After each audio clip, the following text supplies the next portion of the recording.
নামাজের প্রথমে যদি সূরা ফালাক পড়া হয়, সূরা ফালাক পড়লে কি তারপরের সূরা নাসই পড়তে হবে নাকি অন্য সূরা পড়লেও চলবে? জি, অনেক ধন্যবাদ প্রিয় দর্শককে। হ্যাঁ, সূরা ফালাক আপনি যদি প্রথম রাকাতে পড়ে ফেলেন তো স্বাভাবিকভাবেই কিন্তু আপনি পরেরটা সূরা নাস পড়বেন, এটাই স্বাভাবিক নিয়ম। কিন্তু কখনো যদি এমন হয় যে ফালাক পড়ে ফেলেছেন অথবা নাসই প্রথম রাকাতে পড়ে ফেলেছেন, তো নাসের পর তার সূরা নাই, এখন কি করবেন? আপনি দাঁড়িয়ে থাকবেন? না, তখন আপনি কোরআনে কারিমের যে কোনো এক জায়গা থেকে পড়বেন এবং আপনার নামাজ হয়ে যাবে ইনশাআল্লাহ। এমন কোনো বিষয় আছে যে মানে এই সিরিয়ালটা মেনটেন না করলে নামাজ না, হবে না? নামাজ হবে না সে কথা বলা হয়নি, তবে সিরিয়াল মেনটেন করার কথা বলা আছে। হ্যাঁ, যে কোরআনে কারিমের ধারাবাহিক আল্লাহ তাআলা যেভাবে এটাকে সন্নিবেশ করে দিয়েছেন, তেলাওয়াতটাও যেন আমাদের ওইভাবে একটা সিরিয়াল মেনটেন করে হয়।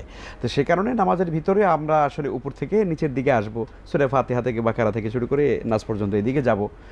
কখনো যদি ভুল ক্রমে হয় অথবা আপনি একেবারে নাচ দিয়ে শুরু করেছেন, কি করবেন এখন আর? তো তখন আপনি যে কোনো জায়গা থেকে পড়লেন, ইনশাআল্লাহ তাআলা তারতিবের খেলাফ হলো, ধারাবাহিকতার খেলাফ হলো, কিন্তু নামাজের ক্ষতি হবে না।